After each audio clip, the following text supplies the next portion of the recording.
तो विजय चौहान जी स्वागत बा केहू खास बा चैनल पर। केहू खास बा चैनल देखे वाला तमाम जनता जनार्दन हमारे भोजपुरिया भैया चाचा लोग के सबके सादर प्रणाम। आपके भी सादर प्रणाम भैया। अच्छा विजय जी, हमने यही बताएं कि ये भोजपुरी संगीत के दुनिया में विजय चौहान के कदम कैसे आयल, का सोचले रहे पहले कि हमारा एगो आज के डेट में तो एगो म्यूजिक डायरेक्टर, सफल म्यूजिक डायरेक्टर बड़ा।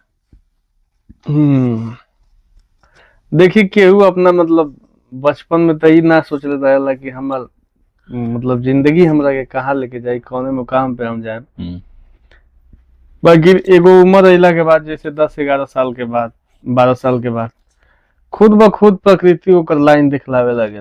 अगर ओकरा अंदर कला क्षेत्र के कोनो कला बा तो ओकरा कला क्षेत्र में ओकरा के ले जाए। अगर ओकरा टीटी बने के बाद टीटी के क्षेत्र में जाए तो हमरा गायके बने के रहे, माने करियर के एगो रहे कि यह गायक। अच्छा ये बताइए वो भोजपुरी इंडस्ट्री में बानी तो भोजपुरी इंडस्ट्री के चैलेंज सबसे बड़ा का लगला काहे कि टिको रहल सबसे बड़का काम बा। काहे कि बहुत बहुत धुरंधर लोग आइल लो हमारा सोझा मने भी नगण्य हो गए। ये सबसे चैलेंजिंग चीज है समय के साथ परिवर्तन।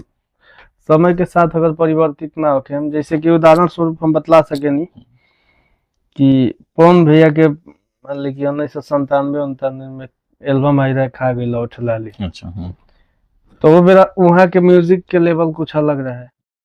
वहाँ के जब 2008-9 में आयल गाना ए मुखिया जी मन होके तब बोली, तो यानी कि 10 साल बाद वहाँ के म्यूजिक में बहुत परिवर्तन रहे और परिवर्तन में वहाँ के ढल चुकल रहनी। ओकरा बाद 2018 में वहाँ के जौन एल्बम आयल ओमे परिवर्तित भइनी। 2025 में जौन एल्बम आयल तो मतलब समय के साथ है। यही एक रीजन है कि पवन भैया चाहे अन्य कलाकार जे भी लोग बा पुराना बा अभी तक टिकल बा, तो समय के साथ परिवर्तित भइल बा जौना के चलते वो टिकल बा। माने समय के साथ खुद के भी वो अनुसार अगर खा गई लौट लाली टाइप के एल्बम ए बेरा आवे तो लोग ओकर म्यूजिक पसंद ना करी। अच्छा कबो ई मन में विचार लगा कि विजय चौहान जी तो खाली भोजपुरी संगीत बनाने, कबो एगो ऐसन हिंदी गाना के रचना कइल जाओ, म्यूजिक दिखल जाओ जौना से कि एगो धमाल मच जाओ आ लोग मने एगो लगे गाना सुनते ही ज्यादातर गाना लोग सुनेला गुनगुनावल शुरू कर देकर कबो मौका आई तो करब जरूर। काहे से कि इच्छा हमरो अंदर बा, मौका बनावल जाला तो कार वो बनाई हम बनावे के प्रयास कर रहल बानी। तो वो कहेम का हम बनावे के माने 2 साल पहले ही से प्रयास कर रहल बानी। मान ली कि हम मौका भी खोजते हैं तो एगो लेवल के साथ काम करे के, अगर कोलैबोरेशन भी करब तो एगो अच्छा लेवल के साथ। अच्छा विजय चौहान जी के पढ़ाई लिखाई कहाँ तक होइल बा? काहे जैसे यहाँ के कहनी है कि एगो उम्र के बाद एथी के बाद आदमी करियर के तरफ मुड़ जाला, तो कितना पढ़ला के बाद करियर के तरफ मुड़ गई? 8वीं ले पढ़ ले बानी। 8वीं तो बाने की हमरा लगे 10वां के सर्टिफिकेट भी नहीं। चलिए मैं कोनो हंसे गए थी के बात नहीं है कि 8वां पास आदमी आज ई मानल जाओ का पूरा इंडिया के दिलन पर राज कर रहल बा।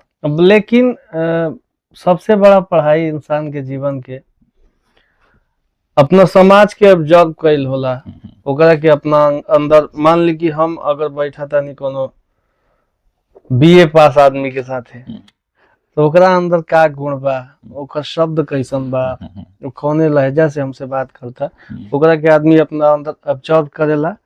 हमरा बात कैला के शैली से, हमरा काम कैला के शैली से केहू ई ना अनुमान लगा पाई कि विजय चौहान जी 8वीं पास। ये बहुत खूबी बात है।